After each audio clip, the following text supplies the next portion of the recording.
পুরুষরা মাথার চুল ছোট করে, এটা ইব্রাহিম নবীর সুন্নাত।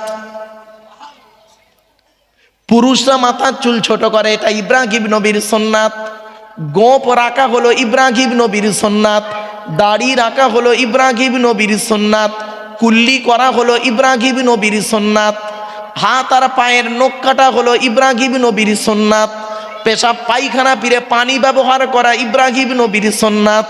বগলের লোম নাভির নিচের লোম 40 দিনের মধ্যে পরিষ্কার করতে হবে, এটা ইব্রাহিম খলিলুল্লাহর সুন্নাত। আপনাদের এখানে আমি এলাম, আমাকে দুতলায় তুলে নিয়ে আপনারা মেহমানদারি করাচ্ছিলেন। এই মেহমানদারি করানোটা মুহাম্মদ নবীর সুন্নত নয়। পৃথিবীতে একজন নবী ছিলেন যিনি বিনা মেহমানে কোনো দিন খেতেন না, তিনি হলেন ইব্রাহিম খলিলুল্লাহ। শুধু তাই নয়, আরেকটু জেনে যান, বাপের একটু অসুবিধা হচ্ছে, আরেকটু সুন্নত জেনে যান। অজু করতে গিয়ে হাত মুখ ধৌত করেন 3 বার করে, এটা ইব্রাহিম নবীর সুন্নাত। শুধু তাই নয়, নামাজ পড়তে গিয়ে রুকুতে গিয়ে সুবহান রাব্বিয়াল আযীম বলেন, এটা ইব্রাহিম নবীর সুন্নাত। সাজদায় গিয়ে সুবহান রাব্বিয়াল আলা বলেন, এটা ইব্রাহিম নবীর সুন্নাত। শুধু তাই নয়, আরো আপনাদের বলে যাচ্ছি, হাজিরা হজ করতে যাবার সময় তালবিয়া পড়ে, লাব্বাইক আল্লাহুম্মা লাব্বাইক লা শারীকা লাকা লাব্বাইক ইন্নাল হামদা ওয়ান নি'মাতা লাকা ওয়াল মুলক লা শারীকা লাক। এই তালবিয়াটা সর্বপ্রথম যিনি পড়েছিলেন তিনি হলেন হযরতে ইব্রাহিম খলিলুল্লাহ। তাহলে মুহাম্মদ নবীর সুন্নাতগুলো কি বলবো? হ্যাঁ, তাহলে বুঝতে পারবেন তো, সুবিধা হবে। মাথায় টুপি দেওয়া মুহাম্মদ নবীর সুন্নাত, বাবরি চুল রাখা মুহাম্মদ নবীর সুন্নাত, পাগড়ি পরা মুহাম্মদ নবীর সুন্নাত, রুমাল মাথায় দেওয়া মুহাম্মদ নবীর সুন্নাত।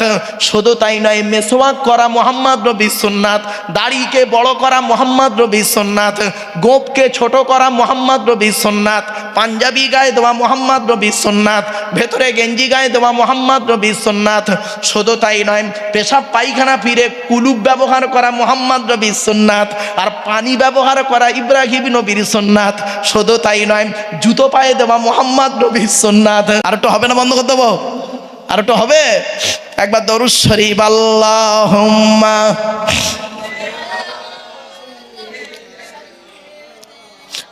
মাওলানা মুহাম্মদ ওয়া আলা আলি সাইয়্যিদিনা। আমার বাপেরা, এবার আসছি, আমি যে আপনাদেরকে আঙুল তুলে কথা বলছি না, বা বলুন একটু কথা বলুন। আপনারা লোকের সঙ্গে যখন কথা বলেন, এই শাহাদাত আঙুল তুলে কথা বলেন তো? অনেক সময় কথা বলেন না? শোনেন, আপনি যদি আঙুল তুলে কথা বলেন, অন্য লোক যে শোনে সে বলে এই আঙুল লাবা, বলে না? বলবেন না, ও জানে না। পৃথিবীতে একজন নবী ছিলেন যিনি তার উম্মতদের সঙ্গে যখন কথা বলতেন, শাহাদাত আঙুল তুলে চ্যালেঞ্জ নিয়ে কথা বলতেন। এই শাহাদাত আঙুল তুলে কথা বলা একটা নবীর সুন্নাত। আবার শুধু একটাই নবী, অনেকগুলো সুন্নাত আছে, সেই নামটা পরে বলছি, আরো একটু জীব। আচ্ছা বাবা, আপনারা সেলাই করা কাপড় পরেছেন না? আর বলুন না একটু, জামা সেলাই করা আছে তো? পৃথিবীতে সর্বপ্রথম দর্জি ছিলেন সেই নবী। তার আগে লোক কিভাবে কি পরতো? ওই গাছের চামড়া, গাছের ছাল, পশুর চামড়া পরে জড়িয়ে থাকতো।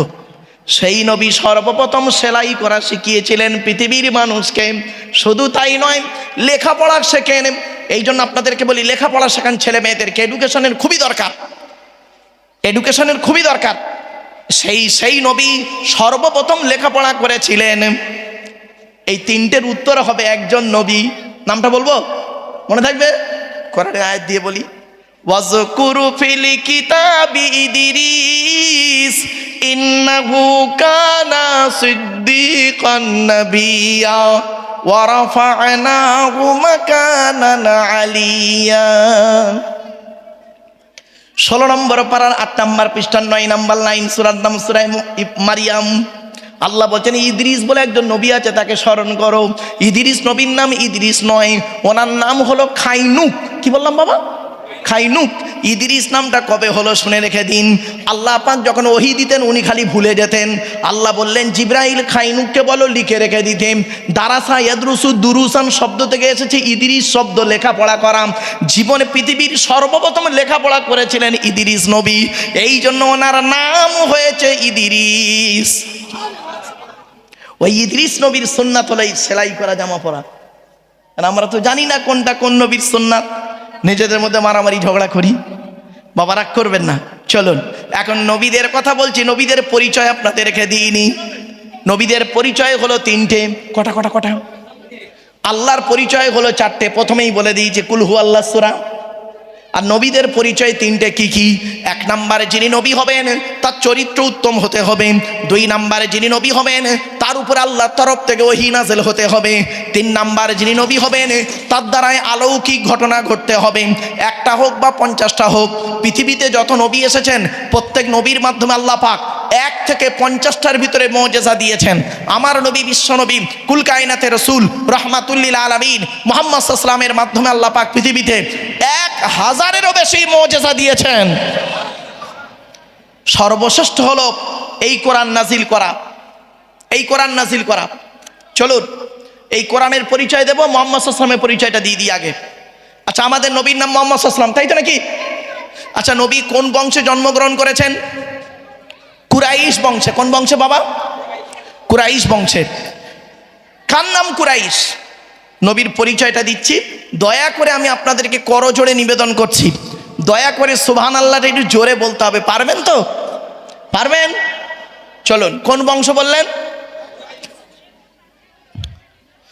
মুহাম্মাদের বাপের নাম আব্দুল্লাহ, আব্দুল্লাহর বাপের নাম আব্দুল মুত্তালিব, আব্দুল মুত্তালিবের বাপের নাম আব্দে মান্নাফ, আব্দে মান্নাফের বাপের নাম হাশেম, হাশেমের বাপের নাম কুসাই, কুসাইয়ের বাপের নাম কিলাব, কিলাবের বাপের নাম মুর্রা, মুরার বাপের নাম লুবাই, লুবাইয়ের বাপের নাম কাব, কাবের বাপের নাম গালিব, গালিবের বাপের নাম ফিগির, ফিগির থেকে কুরাইশি বংশ এসেছে। নবীর বাপের নাম আব্দুল্লাহ, মায়ের নাম আমিনা, দাদার নাম আব্দুল মুত্তালিব, দাদির নামটা কি? নেতিলা বিনতে খব্বাব ব্র্যাকেটে ফতেমা, কেউ বলেছেন সামিরা। নবীর নানার নাম হলো আব্দুল ওয়াহাব জুহুরি, নবীর নানির নাম হলো বারিরা বা বাররা, নবীর দুধমার নাম হলো হালিমা, নবীর দুধ বাপের নাম হলো হারেস, নবীর দুধ ভাইয়ের নাম আব্দুল্লাহ, নবীর বাপের নাম আব্দুল্লাহ, নবীর দুধ ভাইয়ের নাম আব্দুল্লাহ, দুটো যেন এক করে ফেলবেন না। নবীর জন্ম 570 খ্রিস্টাব্দে। ইংরাজি কি মাস ছিল? 29 আগস্ট। আরবি মাস ছিল রবিউল আউয়াল মাস। 12 তারিখ মতান্তরে 9 তারিখ সোমবার শবে সাদেকের সময় আরবের মক্কা নগরী কুরাইশ বংশে নবীর জন্ম। নবীর বাপেরা হলো 10 ভাই, নবীর মায়েরা হলো 19 বোন। নবীর 9টা চাচা, 18টা খালা, 6টা ফুপু, 7টা ছেলে মেয়ে। নবীর 9টা চাচার নাম কি? বড় চাচার নাম হারেস, জুবায়ের, মুকাইম, ফাইদাক, জাইদাক, আবুল আহাব, হামজা, আব্বাস, আবু তালেব। নবীর বাপ হলো আব্দুল্লাহ। কই আবু জাহালের নাম তো এখানে নেই। আবু জাহাল নবীর চাচা নয়। আমরা জানি না বলে দিই আবু জাহাল নবীর চাচা, বলে না অনেকে। না বাবা, কিছু কিছু জিনিস আছে আমরা বলে দিই, কিন্তু আদৌ সেগুলো বাস্তবে সঠিক নয় গো বাপ। একটা বলবো আপনাদের, একটা বলবো। হ্যাঁ, এই দেখুন, অনেক বক্তার মুখ থেকে শুনেছেন কি আসসালাতু মেরাজুল মুমিনিন, নবীজি বলেছেন নামাজ আমার মেরাজ শরীফ, বলে না অনেকে। খবরদার এটা বলবেন না, এটা কোনো হাদিসই নয়, এটা কোনো হাদিস নয়। আসসালাতু মেরাজুল মুমিনিন এটা হাদিস নয় গো বাবা। বিজ্ঞ পণ্ডিতরা গবেষণা করে বের করেছে এটা হাদিস নয়, নবীর কথা এটা নয়, এটা একটা বাক্য। সেটাকে আমরা নবীর হাদিস বলে চালিয়ে দিলাম। এত সহজ জিনিস নয় গো বাপ। চলেন, নবীর 7টা ছেলে মেয়ে, 3টে পুত্র সন্তান, 4টে কন্যা সন্তান। 3টে পুত্র সন্তানের নাম কি? বড় ছেলেটার নাম কাসেম, তারপরের ছেলেটার নাম হলো তাহের বা তৈয়েব, ছোট ছেলেটার নাম হলো ইব্রাহিম। 4টে কন্যা সন্তানের নাম কি? বড় মেয়েটার নাম জাইনাব, রুকাইয়া, উম্মে কুলসুম, ছোট মেয়েটার নাম হলো ফতেমা, যার সঙ্গে নবীজি হযরত আলী রাদিয়াল্লাহু তাআলা আনহুর বিবাহ দিয়েছিলেন। এখান থেকে একটা শিক্ষা নিয়ে নিন, কোন ছেলেকে জামাই করবেন, যাই তাই ছেলেকে জামাই করবেন না। আমার মা বোনদের বলে যাচ্ছি, বাবাজি যুবক ভাইদের বলে যাচ্ছি, যাই তাই ছেলেকে জামাই করবেন না। কোন ছেলেকে জামাই করবেন, যে ছেলের মধ্যে কমসে কম দুটো গুণ পাবেন। আর কোন মেয়েকে বৌমা করবেন, কোন মেয়েকে বৌমা করবেন, খালি সাদা চামড়া দেখে ছুটবেন, সব সাদা চামড়ার মেয়ে ভালো নয়, রাগ করবেন না। বাংলায় একটা কথা আছে, নদীর জল ঘোলা ভালো, জাতের মেয়ে কালো ভালো। কথাটা একেবারে ফেলে দেওয়ার নয়। কোন মেয়েকে বৌমা করবেন, যাই তাই মেয়েকে বৌমা করবেন না। এই কোরআনে আল্লাহ জানিয়ে দিয়েছেন কোন মেয়েকে বৌমা করবেন, যে মেয়ের মধ্যে কমসে কম 6টা গুণ পাবেন। কটা গুণ? কটা গুণ? 6টা গুণ বলবো? হ্যাঁ, চলুন। কোন ছেলেকে জামাই করবেন, খালি একলা বাপের একটা ছেলে দেখে ছুটবেন, সব একলা বাপের একটা ছেলে সমান নয়। শুনে নিন, যে ছেলের মধ্যে কমসে কম দুটো গুণ পাবেন। 1 নাম্বার দেখবেন ছেলেটি সৎ ছেলে কিনা খবর নেবেন। সৎ, সৎ কাকে বলে? বক্তব্য শুরুতেই বলেছি, রসুল বলেছেন 2 ঠোঁটের মাঝখানে 2 রানের বীজখানে। মনে পড়ছে? বাড়ি থেকে ভাববেন। আরে আপনারা মেয়ে দেখতে গেলে কি করেন? মেয়ের বাপের চরিত্র কেমন দেখেন, মেয়ের মায়ের চরিত্র কেমন দেখেন, মেয়েটা কটা ছেলের সঙ্গে প্রেম করেছে এই খবর রাখেন, তাই না? আর ছেলের খবরটা কেন নেন না? ছেলের বাপের চরিত্র কেমন, ছেলের মায়ের চরিত্র কেমন, ছেলে কটা মেয়ে নষ্ট করেছে, এ খবর তো নেন না কেন? বাড়ি থেকে ভাববেন। 1 নাম্বার ছেলেটি সৎ ছেলে কিনা খবর নেবেন। 2 নাম্বার ছেলেটি কর্মী কিনা খবর নেবেন। কর্মী মানে পরিশ্রমী ছেলে কিনা খবর নেবেন। এবার আসছি, কোন মেয়েকে বৌমা করবেন? আমার মা বোনেরা কেউ রেগে যাবেন না দয়া করে, বাস্তব কথা বলছি। কোন মেয়েকে বৌমা করবেন? যে মেয়ের মধ্যে কমসে কম 6টা গুণ পাবেন। কটা? কটা? কটা? কোরআন বলছে মুসলিমাতিন, মুমিনাতিন, কানিতাতিন, তাইবাতিন, আবিদাতিন, সাইহাতিন, সাইয়্যিবাতিন ওয়া আবকারা। 28 নম্বর পারার 19 নম্বর পৃষ্ঠার 12 নম্বর 11 নম্বর লাইন, সূরার নাম সূরা তাহরীমের 5 নম্বর আয়াত। 1 নাম্বার মেয়েটি মুসলমান কিনা খবর নেবেন। 2 নাম্বার মেয়েটি বিশ্বাসী মেয়ে কিনা খবর নেবেন। 3 নাম্বারটা খুব ইম্পর্টেন্ট, কনিতাতিন, আনুগত্যশীলা মেয়ে কিনা খবর নেবেন। দূর থেকে খবর নিয়ে দেখবেন মেয়েটি ওর বাপ আর মাকে ভক্তি শ্রদ্ধা করে কিনা খবর নেবেন। দূর থেকে খবর নিয়ে সঠিক তথ্য যদি পেয়ে যান মেয়েটি ওর বাপ আর মাকে ভক্তি শ্রদ্ধা করে না, ও যত সুন্দরী মেয়ে হোক আর যত বড় পীর সাহেব, মনি সাহেব, মুফতি সাহেবের মেয়ে হোক, জীবনে কোনো দিন ওই মেয়েকে বৌমা করবেন না। ওর নিজের বাম্মাকে ভক্তি শ্রদ্ধা করে না, তোমার বাম্মার পাতে সহজে 1 থালা ভাত দিতে চাইবে না। এ বাচ্চাই জবাব দেখি। বেশিরভাগ মেয়েদের সংসার নষ্ট হয় মেয়ের মায়ের কান ভাঙানিতে, ঠিক না বেঠিক? যে মেয়ের মা যত বেশি চালাক, ওই মেয়ের কপালে তত তাড়াতাড়ি তলাক। রাগ করবেন না, বাস্তব কথা বলছি। মা বোনেরা কেউ রেগে যাবেন না, মা বাস্তবটাই বলছি। মেয়েদের শত্রু পৃথিবীতে 2টো। কটা? কটা? কটা? এটা কথা বলুন আপনারা আমার সাথে। মেয়েদের শত্রু পৃথিবীতে 2টো। মা বোনেরা রাগ করবেন না, দেখুন তো শত্রু 2টো কে কে। 1 নাম্বার শত্রু হলো মেয়েদের সতীন। সতীন হলো মারাত্মক শত্রু। কিরকম শত্রু দেখবেন, আমার মা বোনদের বুদ্ধি দেখুন, মা বোনদের বুদ্ধি কিরকম। স্বামী মরে যায় যাক, স্বামী মরে যায় যাক, সতীন তো বিধবা হলো, ও নিজে যে বিধবা হয়ে গেছে ওর খেয়াল নেই, স্বামী সতীন বিধবা হয়ে গেছে। মেয়েদের আরেকটা শত্রুর নাম বলছি, ননদ। ননদ, ননদ। এজন্য আপনাদেরকে আমি হাতে ধরে বলে যাচ্ছি, আপনি যখন আপনার বোনকে নিজের বোনকে যখন ছোলা চিনি জামা কাপড় টাকা পয়সা দেবেন, বউকে না যাইনে দেওয়াটাই হলো উত্তম। আর এখানে অনেকে আছে বউ পাগলা বিবির গোলাম, বোনকে একটা শাড়ি দিচ্ছে, বউকে জানিয়ে, জানো সোনা এইটা বোনকে দিচ্ছি, ওর কলজে ফেটে যাবে, ঠিক না বেটি? আচ্ছা, কেনই বা আপনারা বইয়ের অনুমতি নেবেন না? আপনাদের তো বইয়ের অনুমতি নিতেই হবে, অবশ্যই নিতে হবে আপনাদের বইয়ের অনুমতি। কেন নেবেন শুনে নিন। বাসর রাতে, ফুলসজ্জার রাতে, গভীর রাতে একা একা বইয়ের ঘরে যখন আপনি ঢুকেছিলেন, মনে মনে কি বলেছিলেন খেয়াল করুন, আমি স্মরণ করিয়ে দিচ্ছি।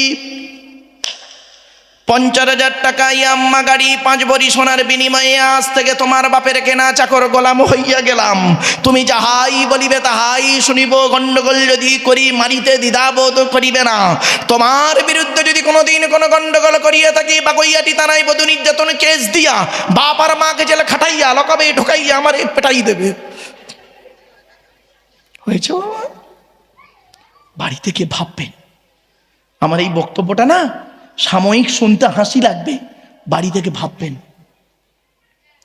অনুরোধ করে বলে যাচ্ছি, আল্লাহর নবী একদিন সাহাবীদেরকে বলছেন, মা বোনেরা শুনে নিন, রেগে যাবেন না মা। নবীজি একদিন সাহাবীদেরকে বলছেন, তোমাদের বাড়িতে কয় শ্রেণীর মেয়ে ছেলে আছে গো? কয় শ্রেণীর মেয়ে ছেলে আছে? সাহাবীরা বললেন, ইয়া রাসূলুল্লাহ, আমাদের বাড়িতে 4 শ্রেণীর মেয়ে ছেলে আছে। কয় শ্রেণীর? 4 শ্রেণীর। কে কে? মা, বোন, মেয়ে, বউ। মা, বোন, মেয়ে, বউ, 4 শ্রেণীর মেয়ে ছেলে। নবীজি বললেন, কি করে বুঝবে এই 4 শ্রেণীর মেয়ে ছেলে জান্নাতি না জাহান্নামী? আপনারাই বলুন, কি করে বুঝবেন? আটঘরার মানুষ, আমার মা বোনরা শুনে নিন, মায়েরা বোনেরা, অনুরোধ করে আপনাদের বলে যাচ্ছি, বাড়ি থেকে এই জিনিস পরিবর্তন করুন। আল্লাহর নবী বললেন, তোমরা কি করে বুঝবে এই 4 শ্রেণীর মেয়ে ছেলে জান্নাতি না জাহান্নামী? সাহাবীরা পুরো চুপ। কিছুক্ষণ পরে নবীজি বললেন, শোনো, যে সমস্ত নারীদের মধ্যে কমসে কম এই 6টা অভ্যাস থাকবে, কটা? কমসে কম এই 6টা অভ্যাস থাকবে, ওই মেয়ে ছেলে যত নামাজ পড়ুক, যত রোজা রাখুক, যত বোরকা পড়ুক, যত হজ করুক, ওই মেয়ে ছেলে জাহান্নামী, জাহান্নামী, জাহান্নামী। আমার মা বোনরা শুনে নিন, মায়েরা বোনেরা, ভুল বুঝবেন না মা।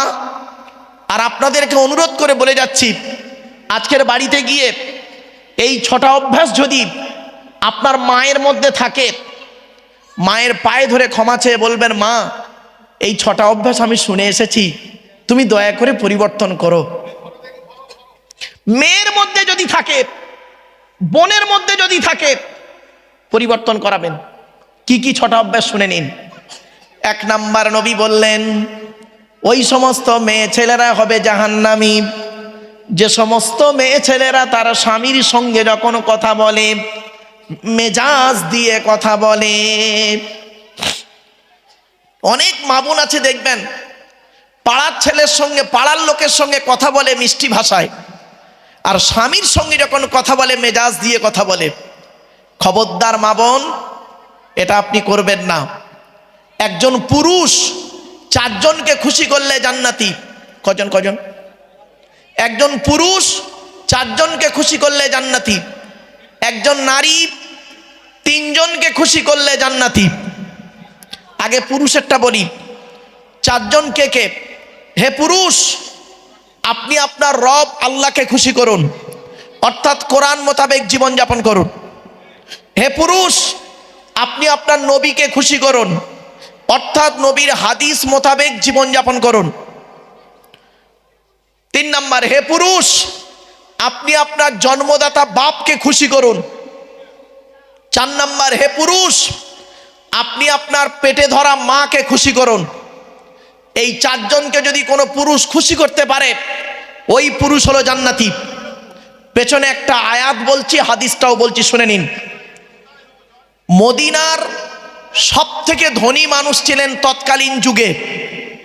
তৎকালীন যুগে মদিনার সব থেকে ধনী ব্যক্তি, লোকটার নাম ছিল হজরতে আমর জামুহ রাদিয়াল্লাহু তাআলা আনহু। প্রচুর টাকার মালিক ছিলেন উনি। তা আল্লাহর নবী একদিন বসে আছেন, ডান দিকে হজরত আবু বকর সিদ্দিক রাদিয়াল্লাহু তাআলা আনহু বসে আছেন, বাম দিকে হজরত ওমর রাদিয়াল্লাহু তাআলা আনহু বসে আছেন। হজরতে আমর জামু আসছেন, হজরত আবু বকর সিদ্দিক রাদিয়াল্লাহু তাআলা আনহু রাসূলকে বলছেন, ইয়া রাসূলুল্লাহ, এই মদিনার বাজারের সব থেকে ধনী লোকটা আসছে আপনার কাছে, সব থেকে ধনী লোকটা আসছে। নবীজি বললেন, আসতে দাও, আসতে দাও, আসতে দাও, আসুক আসুক, আসতে দাও। লোকটি এলেন, আসার পরে রসুলকে সালাম করলেন, আসসালামু আলাইকুম। তো সাহাবীরা বললেন, ওয়ালাইকুম আসসালাম। রসুলও জবাব দিলেন। দেওয়ার পরে নবীজি বললেন, বসো। লোকটি বসলেন। কিছুক্ষণ পরে লোকটি প্রশ্ন করছে নবীকে, ইয়া রাসূল আল্লাহ, আল্লাহ আমাকে অনেক অর্থ দিয়েছে, টাকা পয়সাগুলো মরণের আগে কোথায় ব্যয় করলে আল্লাহ খুশি হতেন, যদি দয়া করে একটু বলে দিতেন, আমি মৃত্যুর আগে টাকা পয়সাগুলো ওই জায়গাতে খরচা করে চলে যেতাম। আচ্ছা, প্রশ্নটা ভালো না খারাপ বলুন, একটু দয়া করে বলুন। ভালো। ব্যাস, উনি প্রশ্ন করে বসে আছেন। ওনাকে কেন্দ্র করে এই আয়াতটা নাজিল হলো। কি? জিবরাইল এলেন আর আয়াত নাজিল হচ্ছে, ইয়াসআলুনাকা মাযা ইউনফিকুন কুল মা আনফাকতুম মিন খায়রিন ফালিল ওয়ালিদাইনি ওয়াল আকরাবিন। 2 নম্বর পারার 12 নম্বর পৃষ্ঠা 13 নম্বর লাইন, সূরার নাম সূরা বাকারা। নবী, তোমাকে ওরা প্রশ্ন করছে টাকা পয়সা কোথায় দান করলে আল্লাহ খুশি হবেন। নবী, তুমি বলে দাও, টাকা পয়সা সর্বপ্রথম তোমরা তোমাদের বুড়ো বুড়ি বাপ আর মায়ের পিছনে ব্যয় করবে, আল্লাহ খুশি হয়ে যাবে। টাকা পয়সা সর্বপ্রথম কার পিছনে ব্যয় করতে হবে বললো আল্লাহ? জোরে বলুন। মা বাপ। আর আপনি আগে ভালো ছেলে হন, পরে ভালো জামাই হবেন। আমরা ভালো জামাই হতে পেরেছি, ভালো ছেলে হতে পারিনি। আমার শ্বশুর আমাকে কি বলে জানেন? আমার জামাই খুব ভালো। আমার শাশুড়ি বলে আমার জামাই খুব ভালো। আর জন্মদাতা বাপটা কি বলে শুনবেন? ও জন্ম দিয়ে পাপ করেছি। পেটে ধরা মাটা কি বলে শুনবেন? পেটে ধরে ভুল করেছি। কেন? কি এমন কাজ করলেন যে বাপ আর মা ছোটবেলায় কোলে করে আদরের চুমা দিল? কার দ্বারাই করলেন? সেই বাপ আর আপনাকে আব্বা বলে ডাকে না? শুনে রেখে দিন, 75 বছরের বুড়ো বাপ, কত 75 বছরের বুড়ো বাপটা যদি 50 বছরের ছেলেটাকে একবার আব্বা বলে ডাকে, জানবেন ওই 75 বছরের বুড়ো বাপের আব্বা ডাকটা হলো আল্লাহর আরশে আজিমের অন্তর ফাটা ডাক। দেখেছে কোনোদিন? বাড়ি থেকে ভাববেন। মায়ের ওষুধ কেনার পয়সা দেয় না, শাশুড়িকে হজে নিয়ে যাচ্ছে, শাশুড়ির হজে নিয়ে যাচ্ছে। কত ভালো জামাই উনি। কবরে ঢোক, আদা রসুন বাটবেন, কবরে ঢোক একবার। বাস্তবটাই বললাম, বাবা রাগ করবেন না। বাপ আর মাকে যারা কাঁদিয়েছে, সারাটা জীবন তাদের কাঁদতে হবে। কোরআনের দলিল, আমার কথা নয়। চলুন কোরআনের কোথায় কোথায় বাম্মার সেবা করতে হবে বলেছে দেখি। খালি গুনতে শুরু করো, আমি বলতে শুরু করি। 1 নম্বর পারার 11 নম্বর পৃষ্ঠা 12 নম্বর লাইন, সূরার নাম সূরা বাকারা, ওয়াবিল ওয়ালিদাইনি ইহসানা, বাম্মার সেবা যত্ন করো। 2 নম্বর পারার 12 নম্বর পৃষ্ঠা 13 নম্বর লাইন, সূরার নাম সূরা বাকারা, ইয়াসআলুনাকা মাযা ইউনফিকুন কুল মা আনফাকতুম মিন খায়রিন ফালিল ওয়ালিদাইনি ওয়াল আকরাবিন। বাম্মার পিছনে টাকা পয়সা ব্যয় করো। 3 নম্বর দলিল, 5 নম্বর পারা 3 নম্বর পৃষ্ঠা 3 নম্বর লাইন, সূরার নাম সূরা নিসা 36 নম্বর আয়াত। ওয়া আবুদুল্লাহ ওয়া লা তুশরিকু বিহি শাইআ ওয়া বিল ওয়ালিদাইনি ইহসানা, বাম্মার সেবা যত্ন করো। 8 নম্বর পারা 7 নম্বর পৃষ্ঠার 11 নম্বর লাইন, সূরার নাম সূরা আনামের 151 নম্বর আয়াত। লা তুশরিকু বিহি শাইআ ওয়া বিল ওয়ালিদাইনি ইহসানা, বাম্মার সেবা যত্ন করো। 15 নম্বর পারা 3 নম্বর পৃষ্ঠার 8 নম্বর লাইন, সূরার নাম সূরা বানী ইসরাঈল। ওয়া ক্বাদা রাব্বুকা আল্লা তা'বুদু ইল্লা ইয়্যাহু ওয়া বিল ওয়ালিদাইনি ইহসানা, বাম্মার সেবা যত্ন করো। 20 নম্বর পারা 16 নম্বর পৃষ্ঠা 3-4 নম্বর লাইন, সূরার নাম সূরা আনকাবুত। ওয়া ওয়াসাইনাল ইনসানা বিওয়ালিদাইহি হুসনা, বাম্মার সেবা যত্ন করো। 21 নম্বর পারার 11 নম্বর পৃষ্ঠা 6-7 নম্বর লাইন, সূরার নাম সূরা লোকমান। ওয়া ওয়াসাইনাল ইনসানা বিওয়ালিদাইহি হামালাতহু উম্মুহু ওয়াহনান আলা ওয়াহনিন, বাম্মার সেবা যত্ন করো। 26 নম্বর পারা 2 নম্বর পৃষ্ঠা 12 নম্বর লাইন, সূরার নাম সূরা আহকাফের 15 নম্বর আয়াত। ওয়া ওয়াসাইনাল ইনসানা বিওয়ালিদাইহি ইহসানা হামালাতহু উম্মুহু কুরহা ওয়া ওয়াদাতুহু কুরহা, তোরা তোদের বাপ আর মায়ের সেবা যত্ন কর। তোদের মা তোদের বড় কষ্ট করে গর্ভে ধারণ করেছে, দুনিয়ার মুখটা বড় কষ্ট করে দেখিয়েছে। সন্তান, তুমি যত বড় আলেম, হাফেজ, মাস্টার, ডাক্তার, ইঞ্জিনিয়ার, প্রফেসর হও না কেন, ইন্নাল জান্নাতা তাহতা আকদামিল উম্মাহাত, হে ছেলে মেয়েরা, তোদের জান্নাত হলো তোদের বাপ আর মায়ের পায়ের তলায়। যাদের বাম্মা মারা গেছে তারা এখন কি করবেন শুনে নিন। এই আয়াত যখন নাজিল হলো, একজন সাহাবী বলছেন, ইয়া রাসূলুল্লাহ, যুদ্ধের ময়দানে গিয়েছিলাম, এসে দেখছি আমার মা মারা গেছে, আমি এখন কি করব? আল্লাহ রাসূল বললেন, যুবক রে, তুমি তোমার মায়ের জন্য দুটো কাজ করবে। 1 নাম্বার, মায়ের রুহে মাগফিরাতের দোয়া চাইবে। 2 নাম্বার, তুমি তোমার মায়ের জন্য দান ও খয়রাত করবে। কবরে শুয়ে শুয়ে তোমার মা সওয়াব পাবে। আরেকজন ব্যক্তি উঠে দাঁড়িয়ে বলছে, ইয়া রাসূলুল্লাহ, আমার বাপও নেই মাও নেই, আমি কি করব? আল্লাহর নবী বললেন, মান যারা কবরা আবাওয়াইহি আও ওয়াহদিহিমা ফি কুল্লি জুমআতিন গুফিরা লাহু ওয়া কুতিবা লাহু বারাআ। নবী বলেন, জুম্মার দিনে যদি কোনো ছেলে তার বাপ আর মায়ের কবরটা একবার জিয়ারত করে, ছেলের দোয়ার ওসিলায় বাম্মার কবরটাকে আল্লাহ পাক আলোয় আলোকিত করে দেয়। বাপের কবরের ধারে কোনোদিন গেছেন? বছরে একবারও তো যান, শবে বরাতের রাতে। কেন প্রতি জুম্মার দিনে যেতে পারেন না? মনে রাখবেন, আপনি আপনার বাম্মার কবর জিয়ারত না করলে এটাও আশা ছেড়ে দেন, আপনার ছেলে আপনার কবরে যাবে, এই আশা আর করবেন না। আপনি আপনার বাম্মার যদি সেবা যত্ন না করেন, আপনিও আশাটা ছেড়ে দেবেন, আপনার ছেলে আপনার সেবা যত্ন করবে, এই আশাটাও করা ভুল আপনার। খারাপ সেন্স নেবেন না। চলো এবার আসছি মহিলাদেরকে লক্ষ্য করে বলছি, মা বোনেরা শুনে নিন। মেয়েরা 3 জনকে খুশি করলে জান্নাতি, পুরুষরা 4 জনকে খুশি করলে জান্নাতি। কে কে? আল্লাহ, নবী, বাপ আর মা। আর মহিলারা হলো 3 জনকে। কে কে? মা বোনেরা শুনে নিন। 1 নম্বর, মা বোন, আপনি করবেন কি? আপনার রব আল্লাহকে খুশি করুন, অর্থাৎ কোরআন মোতাবেক জীবনযাপন করুন। 2 নম্বর, মা বোন, আপনি আপনার নবীকে খুশি করুন, নবীর হাদিস মোতাবেক জীবনযাপন করুন, নবীজি যেভাবে চলতে বলেছেন সেইভাবে চলুন। 3 নম্বর, মা বোন, আপনি আপনার স্বামীকে খুশি করুন। হকের উপরে যদি কোনো স্বামী তার স্ত্রীর উপরে নারাজ থাকে, আল্লাহ নারাজ হয়ে যাবে। বাস্তব বলছি, এবার শুনুন। যে কথা বলতে বলতে চলে এসেছিলাম, আল্লাহর নবী বললেন, যে নারীর মধ্যে কমসে কম 6টা অভ্যাস থাকবে, ওই নারী যত নামাজ পড়ুক, রোজা রাখুক, হজ করুক, জাহান্নামী, জাহান্নামী, জাহান্নামী। কে কে? 1 নাম্বার, যে নারী তার স্বামীর সঙ্গে যখন কথা বলে মেজাজ দিয়ে কথা বলে। খবরদার মা বোন, স্বামীর সঙ্গে কোনো দিন মেজাজ দিয়ে কথা বলবেন না, অনুরোধ করে গেলাম। যদি ভুল হয়ে থাকে, স্বামী স্ত্রী মিটিয়ে নেন, সব থেকে ভালো জিনিস। শুনে নিন, স্বামী স্ত্রী বিভেদ সৃষ্টি করলে শয়তান খুশি হয়, আল্লাহ নারাজ হয়। আর স্বামী স্ত্রী ঝগড়া থেকে যদি মিল মহব্বত হয়ে যায়, আল্লাহ খুশি হয়, শয়তান নারাজ হয়। তো আপনি নিজেই ঠিক করুন, কাকে খুশি করবেন? আল্লাহকে খুশি করবেন না শয়তানকে খুশি করবেন? এটা আপনার ব্যাপার। চলুন।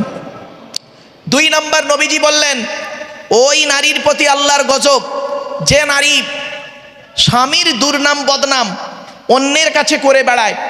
অনেক মা বোন আছে দেখবেন, স্বামীর দুর্নাম বদনাম অন্য ব্যক্তির কাছে করে বেড়াচ্ছে। রাগ করবেন না মা বোন, বাস্তবটাই বললাম।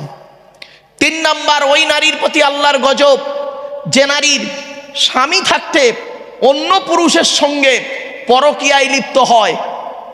অনেক মা বোন আছেন যারা স্বামী থাকা সত্ত্বেও স্বামীর সঙ্গেও ভালো ব্যবহার করে আর পরকীয়ায় লিপ্ত হয়ে যায়।